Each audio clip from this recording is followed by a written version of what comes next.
Bonjour, ici Julien. Dans la vidéo qui va suivre, vous retrouverez mon intervention dans le cadre d'un webinaire pour la communauté des talents pédagogiques. Ce webinaire traitait de l'IA et de la pédagogie. La vidéo dure environ 25 minutes, donc est relativement rapide à regarder. Vous verrez que je vous montre des exemples assez précis, assez concrets de ce que vous pouvez faire, notamment avec ChatGPT, mais également avec Midjourney par exemple. Dans le cadre de la pédagogie, on aborde également d'autres types d'outils dans le domaine de l'IA. Je précise que vous pourrez trouver en lien le support vers la présentation réalisée sur Geniali et que vous pouvez réutiliser si vous le souhaitez. Voilà, excellent visionnage tout ça. Et on va partir ici maintenant peut-être sur des aspects assez pratico-pratiques justement par rapport aux IA et à la pédagogie. Donc on va commencer. Déjà, je voulais rappeler ici que vous pouvez retrouver un cours que j'avais mis sur YouTube à disposition, voilà, qui est encore d'actualité. Donc n'hésitez surtout pas à aller le consulter. C'est sur la chaîne YouTube, le PédagoTube. Et vous pouvez comme ça retrouver ce cours avec quelques définitions, l'écosystème des IA, etc. Mais là, aujourd'hui, je vais quand même faire une petite mise à jour sur certains points avant de passer vraiment sur l'aspect pédagogique.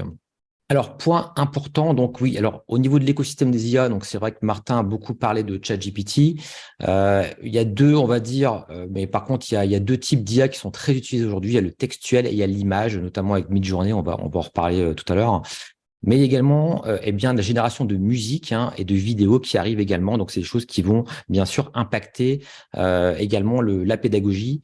Et on va également parler, je vais vous montrer des exemples précis par la suite. Alors maintenant, focus sur ChatGPT. Et là, c'est vraiment l'actualité, on va dire, chaude du moment. Alors du coup, il y a deux manières d'utiliser l'IA vraiment aujourd'hui qui sont centrales. Et il y en avait une que j'avais pas forcément anticipée et l'autre était un peu plus évidente. Donc déjà, en fait, il y a l'API versus l'IA multimodale. Alors je vais m'expliquer. En fait, aujourd'hui, comme vous l'avez vu, ChatGPT est intégré dans des services existants. Alors, je vais déjà vous parler de cette première catégorie d'usage. Ça veut dire qu'on va pas utiliser directement ChatGPT sur l'outil en ligne, enfin en ligne en tout cas sur l'interface ChatGPT, mais dans un autre outil.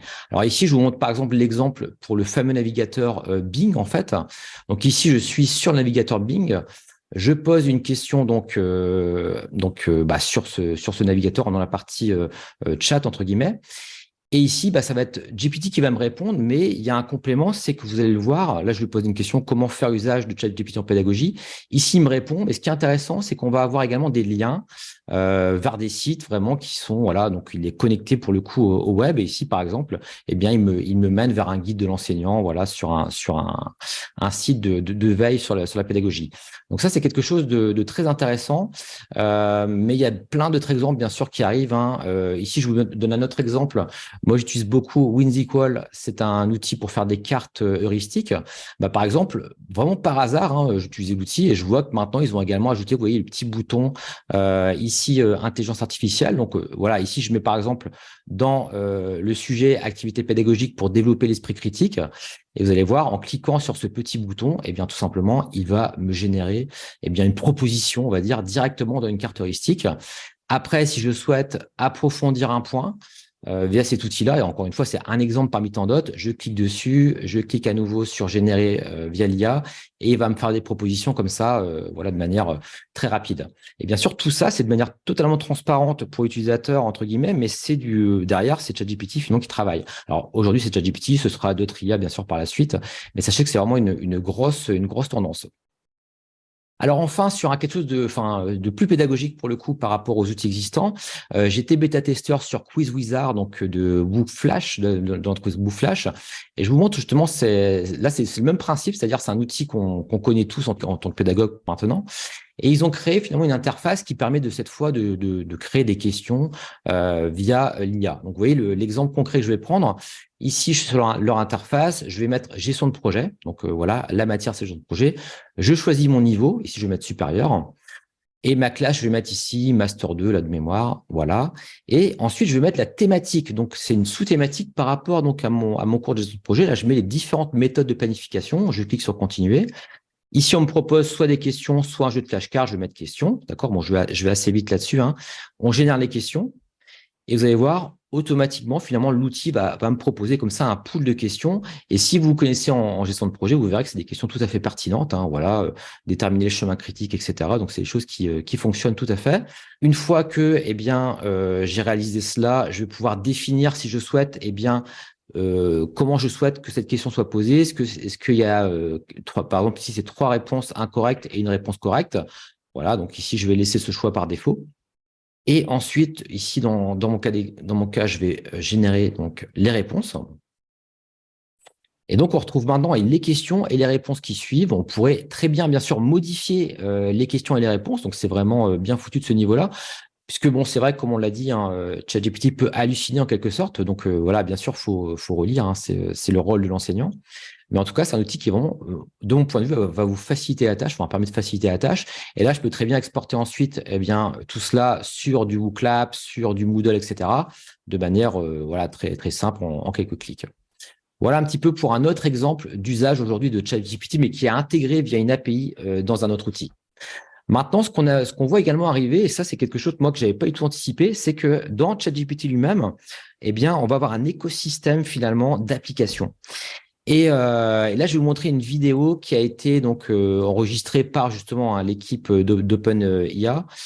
Et ici, on voit que donc c'est des futures versions. On va pouvoir ajouter un petit peu comme on le fait par exemple sur l'App Store. On va pouvoir ajouter des applications à ChatGPT. Et là, par exemple, ces applications vont nous permettre, par exemple ici, d'analyser par exemple des graphiques. Ici, voilà, là c'est pour faire de la recherche en quelque sorte. On peut tracer des courbes. Voilà, ici, on va tracer une tangente par exemple, etc., etc. Donc ça, c'est un exemple hein, parmi tant d'autres. Ici, un autre exemple, c'est qu'on va pouvoir lui demander d'analyser des fichiers. Ici, on ajoute un fichier en .csv et on va lui demander, eh bien ici, combien il y a de colonnes, par exemple, dans ce fichier. Il va analyser le fichier. Voilà. Ensuite, on va lui poser toutes sortes de questions pour faire vraiment une recherche, une analyse approfondie de ce qui se passe. Là, on lui demande combien il y a de colonnes. Il y a 10 000 colonnes. Après, donc ça, c'est des fichiers de musique. On lui demande de donner une visualisation maintenant, d'avoir des graphiques, des stats. Donc, imaginez un peu la puissance de la chose hein, pour pouvoir faire des recherches, etc. Et donc, voilà, donc ça, c'est un petit peu ce qui va arriver. Donc, je laisse finir ici pour cette démo-là. Et enfin, dernier exemple, hein, pour modifier directement des images également sur ChatGPT, si on lui demande eh bien, de diminuer la taille de l'image, par exemple, voilà, il le fait. Ensuite, de mettre un fond gris derrière l'image, etc., etc. Donc, vous voyez, en fait, ici, la logique, c'est qu'on va utiliser ChatGPT, mais surboosté, entre guillemets, avec des tas d'applications. Et par contre, la première logique, c'est qu'on intègre ChatGPT dans des outils existants. Alors, c'est justement, ça, c'est très intéressant, puisque finalement, le fait, alors, et surtout, hein, je l'ai mis ici, l'intégration également de ChatGPT à Copilot sur Office 365, ça va être aussi un game changer, entre guillemets, que ce sera directement intégré dans Excel, dans Word, etc., dans des outils qu'on connaît tous. Et là, du coup, en quelques clics, voilà, tout le monde va utiliser de l'IA finalement sans s'en rendre compte de manière transparente. Donc ça, c'est vraiment un point très intéressant. Mais encore une fois, c'est très intéressant aussi de voir le modèle par rapport aux applications qu'on ajoute à ChatGPT. Alors du coup, se pose la question des prompts. Ici, j'avais repris d'ailleurs un article sur LinkedIn, c'était Alain Goudet qui l'avait mis en ligne. Donc effectivement, sur le prompt engineering, la capacité à créer des prompts, et c'est quelque chose d'important, c'est une compétence, je pense, très importante à maîtriser. Voilà, ici, il y a des exemples de prompts, etc., rédige une lettre, fait des choses, etc.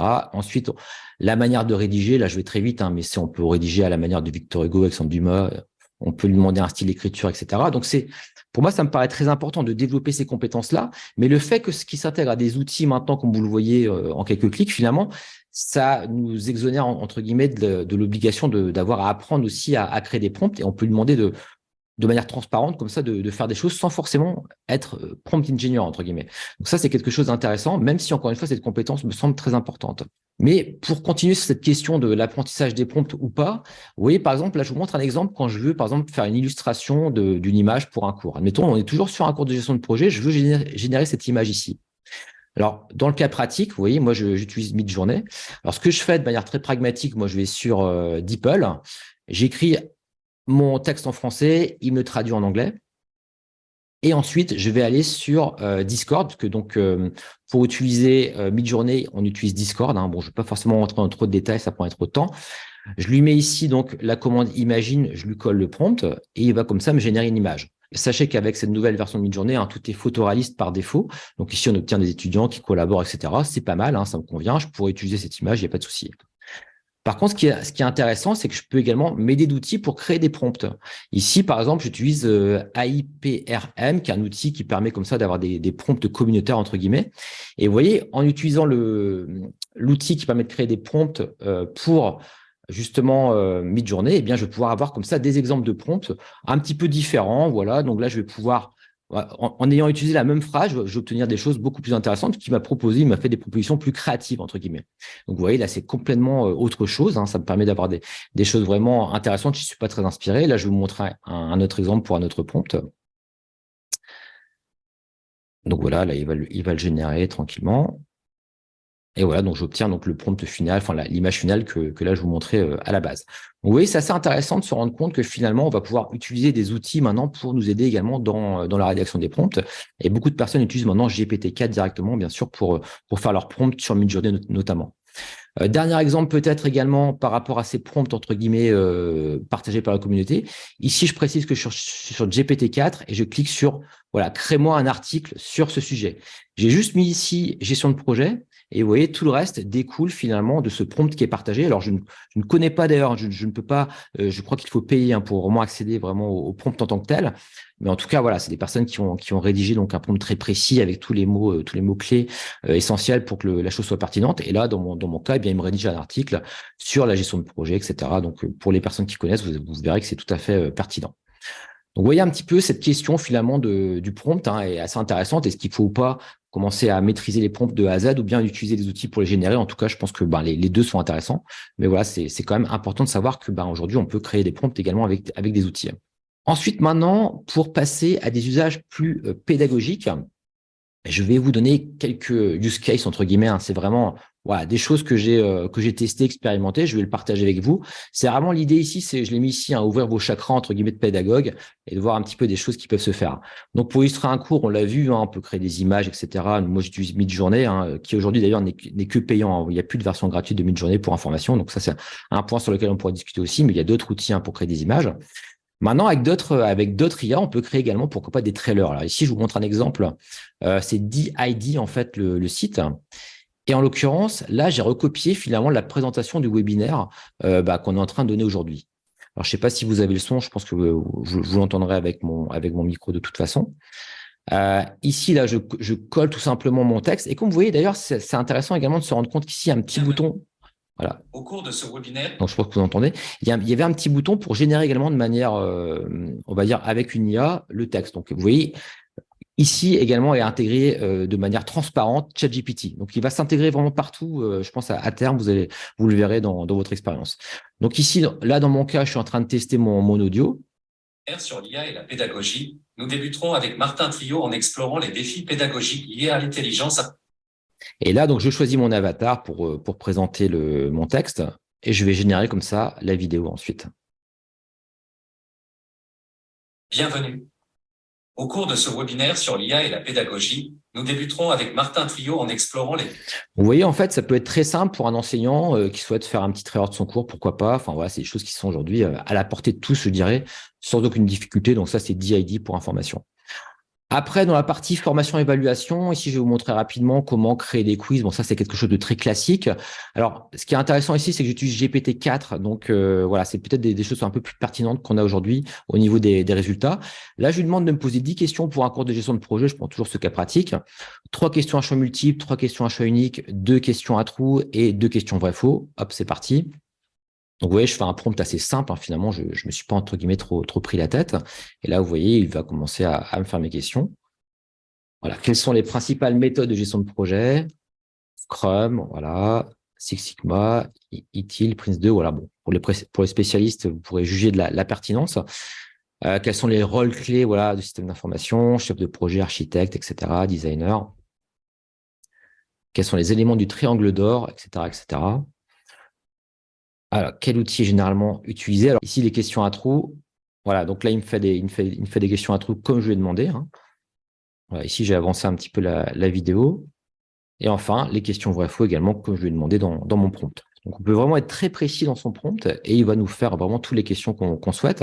Alors ici, vous voyez, je n'avais pas forcément d'avoir les bonnes réponses. Donc après, je lui envoie un message, je lui demande de me mettre, vous allez voir, les bonnes réponses.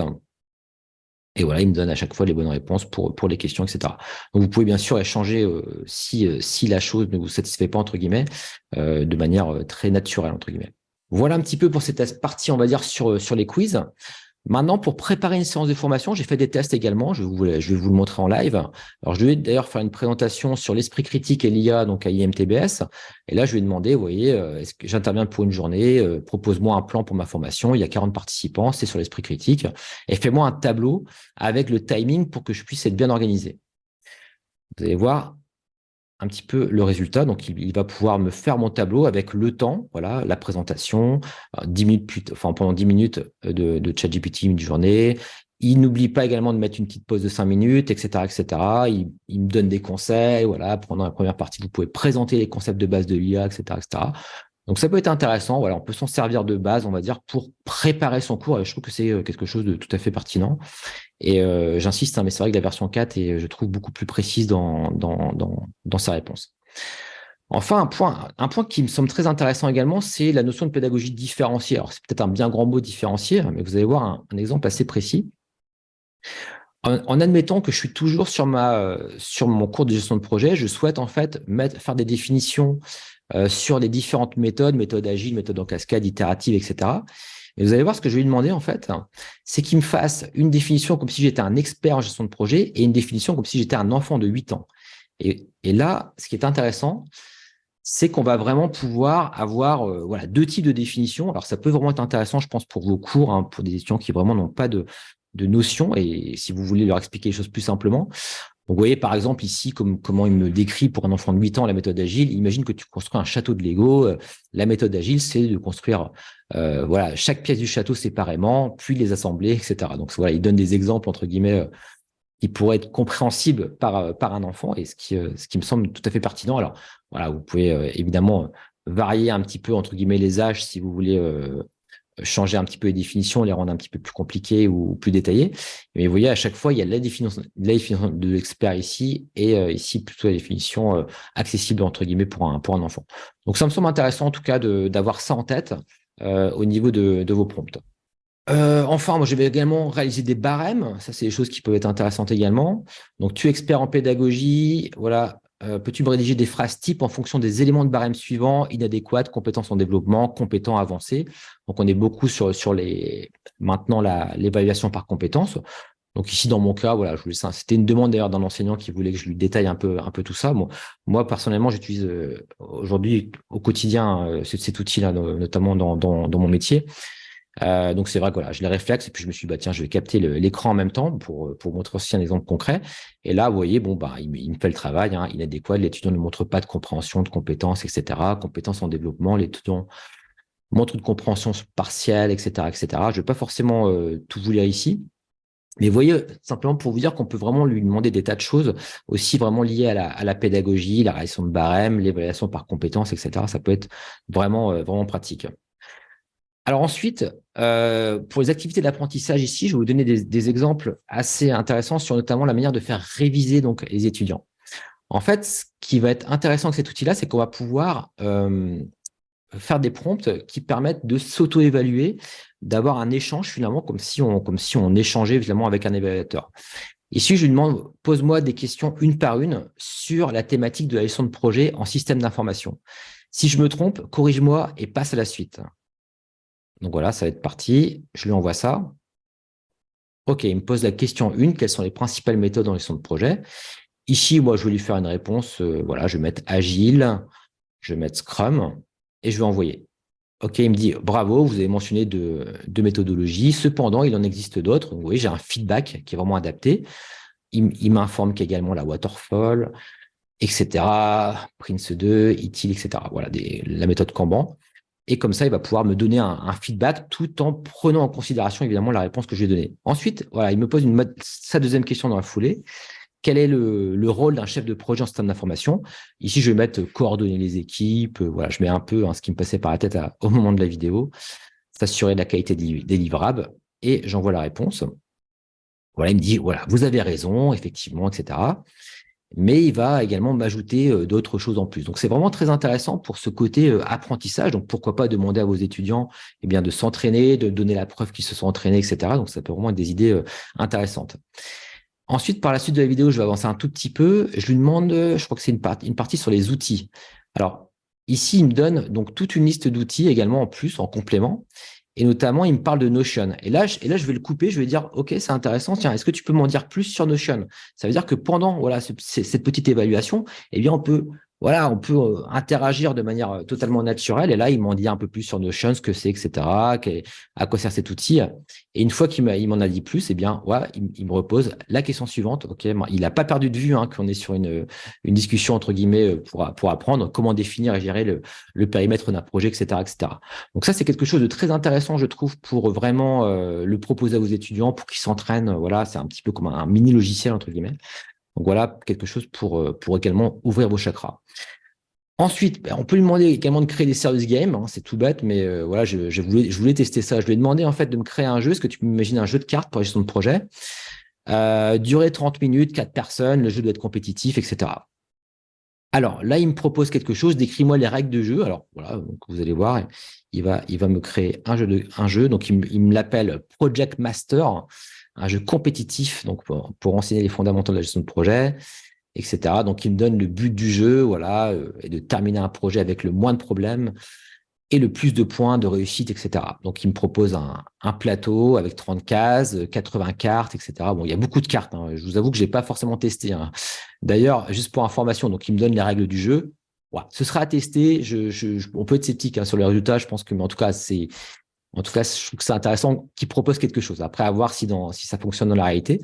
Mais vous voyez, j'ai poussé un peu le vice, entre guillemets, en lui demandant également de me décrire 40 cartes ressources, ce qui me paraît de cartes ressources. Bien là, en fait, il me fait, vous voyez, juste après, un tableau avec toutes les cartes ressources du jeu. Voilà, pourquoi pas. Encore une fois, à tester, mais je trouve ça intéressant qu'on puisse comme ça, pourquoi pas, créer des règles de jeu avec ChatGPT. Et enfin, quelque chose de très important, je pense, c'est pour développer également l'esprit critique des étudiants. Alors, on a travaillé un petit peu déjà là-dessus avec IMTBS. Alors, je vous montre un peu qu'il est très facile aujourd'hui, bien sûr, de créer du fake. Et l'idée, je pense, ça pourrait être d'amener vos étudiants à créer des fakes. Vous voyez, par exemple, là, je fais la diffamation. À mi-temps, je vais faire la diffamation sur Bill Gates. Là, j'ai demandé à Midjourney de me faire une image de Bill Gates avec un fusil avec des éléphants derrière. Et dans mon idée, je vais faire un article pour dire que Bill Gates chasse l'éléphant. Voilà. Donc, imaginez un peu vraiment l'article diffamant. Et là, je demande à ChatGPT, vous voyez, là, je suis en 3.5 d'ailleurs. Tu es rédacteur d'un magazine à scandale. Écris-moi un article qui dénonce les scandales d'un Américain nommé Bill, etc., avec des photos compromettantes. Alors là, ce qui est curieux, c'est qu'il me fait l'article, il n'y a pas de souci, il n'y a pas de censure, entre guillemets. Voilà, il me fait vraiment mon article. Et là, vous allez voir, je vais lui demander d'ailleurs de modifier deux, trois petites choses. Je vais lui dire, OK, modifie l'article, parce qu'il m'avait dit que dans l'article, la photo était prise aux États-Unis. Je vais lui dire, remplace-moi les États-Unis par le Kenya et remplace-moi Bill par Bill Gates. Oui. Et pour lui, il n'y a pas de souci. Il me le fait, il n'y a aucun problème. Il ne voit pas de souci éthique, entre guillemets. Donc, vous voyez qu'on peut créer des fakes comme ça très rapidement. Donc, il me fait l'article. Maintenant, je lui dis, trouve-moi le titre de l'article. Il va il va me faire 5 propositions. Je vais avancer un petit peu. Bill Gates impliqué dans un scandale, la face cachée de Bill Gates, citoyen respecté, prédateur sans scrupules, etc. Et maintenant, je lui demande de me faire le chapeau de l'article en 50 mots. Donc, vous voyez à quel point on peut aller vraiment loin. Et ensuite, je vais mettre ça sur Canva, je vais faire mon joli article et je vais pouvoir créer comme ça ma fake news. Donc, quelque chose qui me semble très intéressant, c'est pourquoi pas de former vos étudiants à ça et pourquoi pas de leur demander d'en créer des fakes pour se rendre compte à quel point c'est une problématique aussi et que c'est vraiment quelque chose qui se développe et voilà, ça leur fait prendre conscience de la chose. Donc, nous, c'est peut-être quelque chose qu'on va faire, ça n'a pas été encore acté, mais en tout cas, ça peut être intéressant. Et je vous montre juste pour finir sur une petite note un peu comique, j'avais fait également un article sur l'aquaponie, donc le nouveau sport qui fait plouf auprès des animaux. Donc, vous voyez, pour vous montrer un peu ChatGPT 4 aussi, l'humour qu'il peut avoir. Donc, voilà, l'aquaponie, cette discipline mêlant l'équitation et la plongée, c'est de plus en plus d'amateurs. Pourtant, elle soulève de vives inquiétudes quant au bien-être des poneys, pouvant pousser l'association L214 à intervenir. Plongeons dans cette controverse. Et vous voyez, ce qui est assez intéressant là, encore une fois, c'est GPT-4. Il y a de l'humour. Je vais demander de mettre un peu d'humour là-dedans. Donc, l'aquaponie, vous en avez certainement entendu parler. Cette discipline mi-poney, mi-plongée fait fureur, etc., etc. Et là, vous voyez, par exemple, ici, il dit, dans un souci d'humour, on pourrait dire que l'aquaponie est le parfait mélange entre le polo et le water polo. Vous voyez, donc il fait un jeu de mots finalement avec la notion d'eau, etc. Enfin, je vous laisserai lire l'article si vous souhaitez. Enfin, c'est assez rigolo. Mais voilà un petit peu aussi un point qui me semble très important, c'est vraiment le développement de l'esprit critique je dirais, dans les activités de l'apprentissage que vous pouvez proposer donc à vos étudiants. Voilà, je vois l'heure qui tourne. Je vous propose, alors pour ceux qui le souhaitent, on va pouvoir passer en mode échange. Et voilà donc pour ma présentation pour le webinaire de la communauté des talents pédagogiques. Je remercie d'ailleurs encore tous les membres de la communauté. Et je rappelle au passage que vous pouvez accéder au lien vers la présentation réalisée sur Geniali juste en bas de cette vidéo. Voilà, sur ce je vous souhaite une excellente journée, soirée et je vous dis à très bientôt.